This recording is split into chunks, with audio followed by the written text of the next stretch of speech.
Hello, Fredak here. Fred ACC, all one word. Alrighty, it is Wednesday, July the 23rd.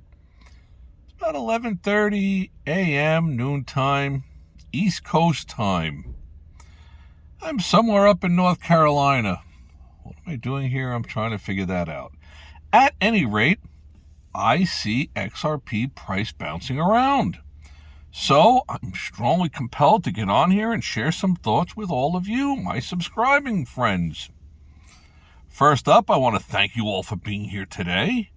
Hopefully you're having a wonderful day out there. As you know, with Fredak, I try not to blabble on and on and on. Keep it concise, get to the points, get to the stuff that's really important. As I've said many times, it's not financial advice, just the ideas that are swirling around in Fredak's head. I try to bring things your way that you're not going to hear from all the other talking heads. I'm not on here listening to that many talking heads. Crypto Johnny, Grandma Crypto, Smoke'em, this one, that one. They've all got great names. How'd I come up with Fredak? Just came to me. Alrighty, let's start off with the scammers. The scammers are out there in full force. I see people leaving responses to some of you who leave a response for me, saying, hey, hit me up, call me, do this, do that. Fredak's not direct messaging. What do they call them? DMs, SMs, QMs, whatever. I'm not doing any of that stuff there. So if you get any message from Fredak, don't respond to them or don't click anything. Be really cautious. The scammers are out there in droves. I guess it's a compliment that people are trying to morph into being Fredak, they'll use anything to try to get you to call, click, do this, do that. The scammers. Why don't they just buy some XRP and become multimillionaires like the rest of us do? Yeah, that's a good idea. Yeah. Let's get to XRP. So what do I think's going on? Well, what was it at? $3.27. 5 minutes ago. Just looked at it. What I noticed was that a lot of the charts that were out there stopped showing any movement for about 4, 5, 6 hours. And there was a downward slope happening. And anytime you have things discombobulated, the table setting is a little disrupted, there's generally a certain amount of panic. Also, the big money would know that this is occurring, that there's going to be some panic setting in. So it's a great opportunity to try to dump a couple 100,000 tokens, coins, whatever, and create a run to the downside. There's a game within the game. And I've mentioned this many times on these postings, and I'm going to try to share the game within the game for you guys. And starting August 1st, I'm not going to mention this anymore, but those from July the 12th, going forward till August the 1st, that send out a quick message that say, Fredak, I want in. When the day comes, if it comes, and if it doesn't come to that, that's fine. I hope it doesn't. But if it does come to it, I'm going to have to make this a bit of an exclusive thing, because my gut feeling is that when people see the stuff that I can start to show, and it's free. Nothing's free because it's the cost of education. Meaning when you buy things and they don't work out short term, day trades or position trades for a couple of days, a couple of weeks, they don't work out. You incur the cost of the education, meaning what you lose. But the information that I share with you is absolutely free. You'll have to digest it, and I will go into strong depth about all of this. You have to be cautious of what you hear from everybody, including Fredak. Question everything and everybody. Brother-in-law, sister, cousin, neighbor, this, that. Everybody sounds like they know what they're talking about. The reality is, it's the bottom line. Did I make money or did I lose money? That's all that really matters. And I can strongly attest to the fact that those of you who have subscribed and have followed along probably can't say I've lost a lot of money following Fredak. I don't think so. Sure, you could have bought when it was up above $3, and you could have sold it when it was in the low 2s and said, Fredak, you cooked me. I understand that. I personally think, it's just what I personally think, doesn't mean anything. I think XRP is going to go a lot higher. I've pointed out the many, many different reasons. The volume surges. The volume is still there. It's increased quite a bit. There's quite a bit of distribution accumulation going on. That's what I see. Right or wrong, time will tell. What do I think about this 25-cent drop down in price? I think it's actually healthy because this opens up the whole world of day trading it.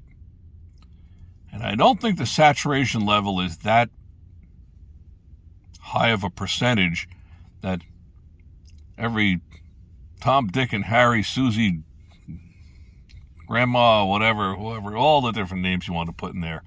Most people are not aware of XRP. They don't own it. They don't know anything about it. They don't know how to buy it. Don't know how to sell it. That day is coming.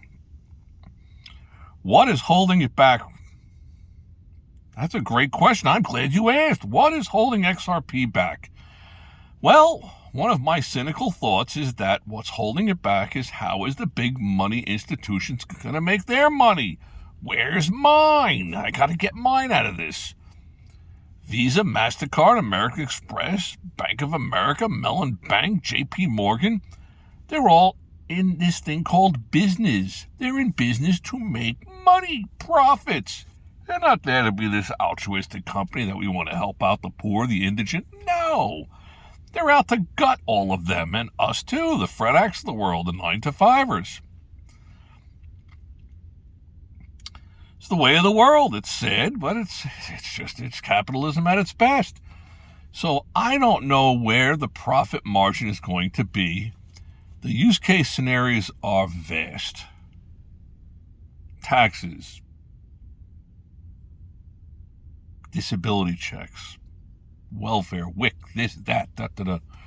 So much different stuff can be distributed through blockchain. And it's going to evolve to that. Gift cards, this, that, at Christmas time. It's somewhat endless. The realms of how much. But still, there's got to be a small little morsel somewhere for the big money institutions. Why else would you set up all this stuff to do all this, to do all these things, if not to make money?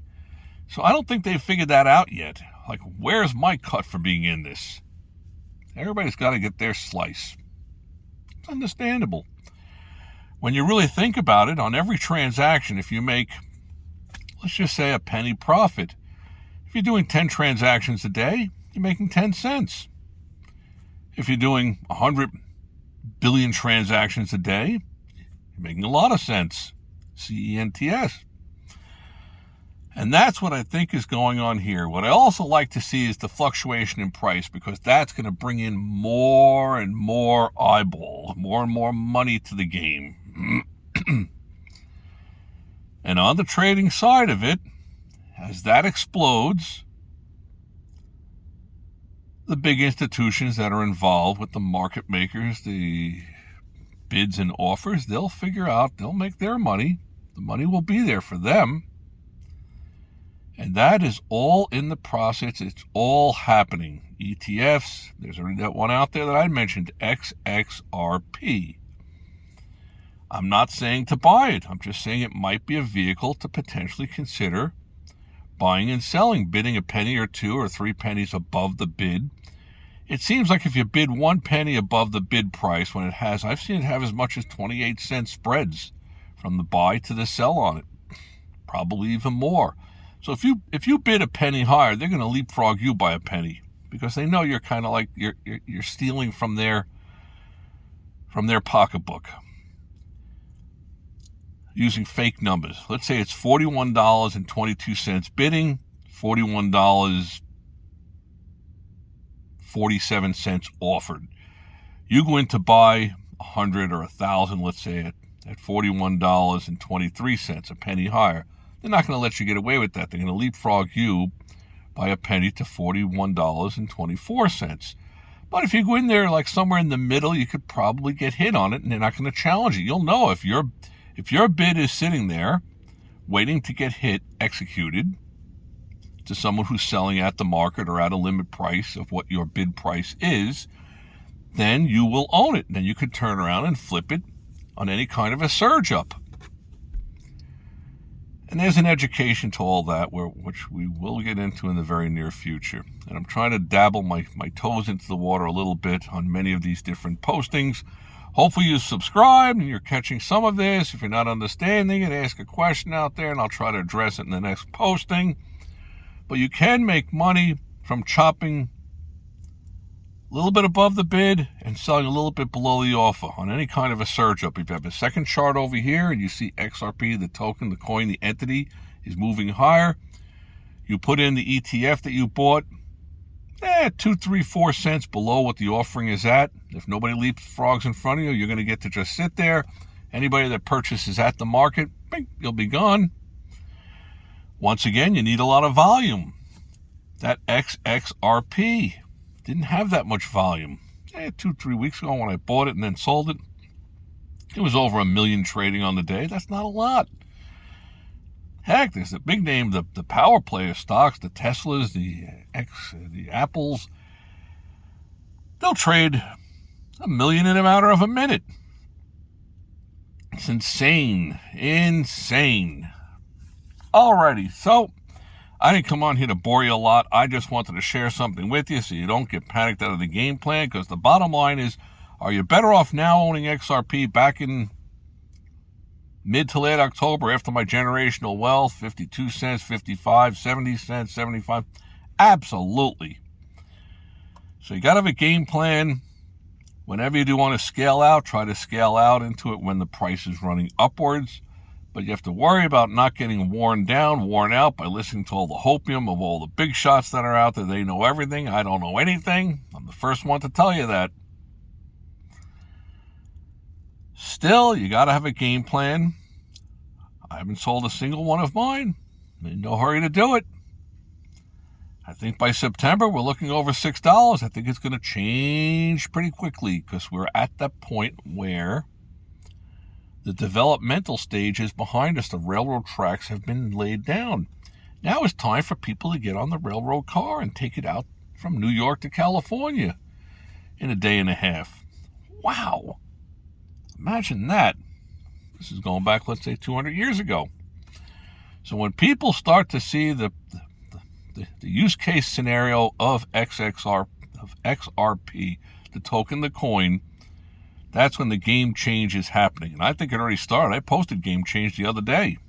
I think it's already underway. The percentage moves I see on the downside, I see XRP far outpacing what Bitcoin does. But let's be real.